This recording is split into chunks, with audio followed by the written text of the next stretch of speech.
Bonjour tout le monde, nous nous retrouvons autour des lectures de ce mardi saint. Depuis le dimanche des Rameaux, heure par heure, les évangiles nous font revivre les derniers instants de la vie de Jésus.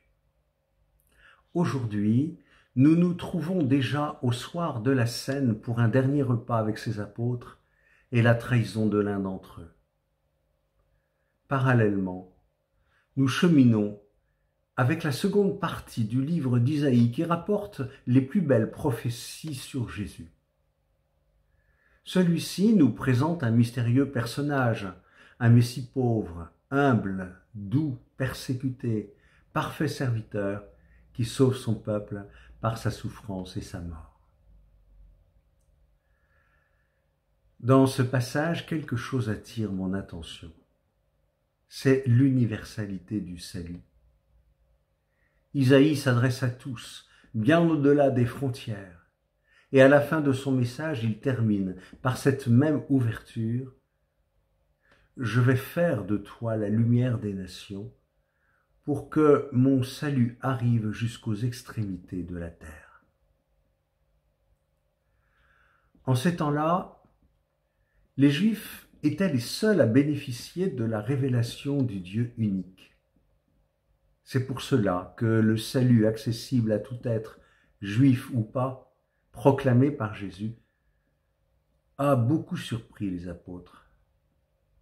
Et pourtant, les rencontres, paroles et gestes que Jésus pose montrent combien la question de l'étranger et de l'universalité du salut est au cœur de son message.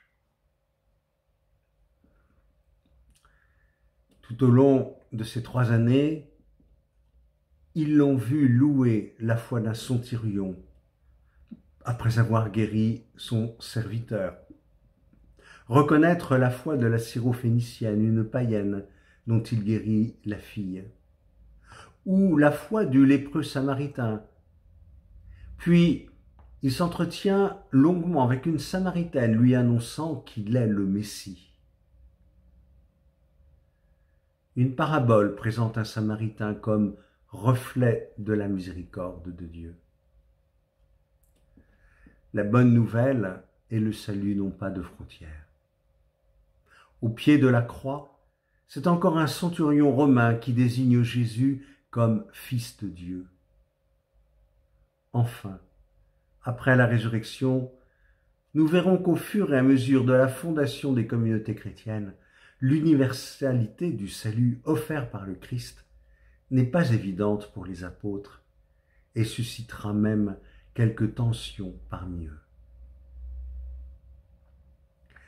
Pour aller jusqu'au bout, nous pouvons dire que sur la croix, Jésus a aussi porté tous les crimes de tous ces malfaiteurs criminels qui font régulièrement la une des médias. Bien sûr, ils doivent répondre de leurs actes sordides devant la société et la justice des hommes.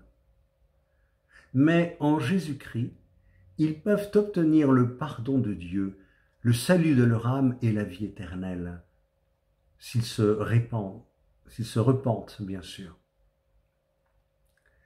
C'est donc dans ce contexte d'universalité du salut que nous devons suivre et méditer ces jours saints. Universalité qui sera particulièrement mise en valeur dans la grande prière que nous revivrons lors de l'office de la croix avec l'évêque et avec lui l'Église universelle. Vous connaissez sans doute cette prière. Seigneur Jésus, doux et humble de cœur, rendez mon cœur semblable au vôtre, c'est-à-dire aux dimensions du monde. Nous ne pouvons rester à nos petits groupes humains, à notre clan. Que nos cœurs deviennent grands comme le monde. Ma vie, c'est moi qui la donne en rémission des péchés et pour la multitude. Oui, la vie, la passion et la mort de Jésus nous concernent tous. Nous sommes tous et chacun dans sa pensée, comme l'écrit encore Isaïe. C'est pour nous que son apparence n'était plus celle d'un homme, et qu'il a été compté avec les pécheurs, alors qu'il portait le péché des multitudes et intercédait pour les pécheurs. À chacun et chacune, je redis ma communion et vous souhaite une bonne montée vers Pâques, unis à mes confrères prêtres.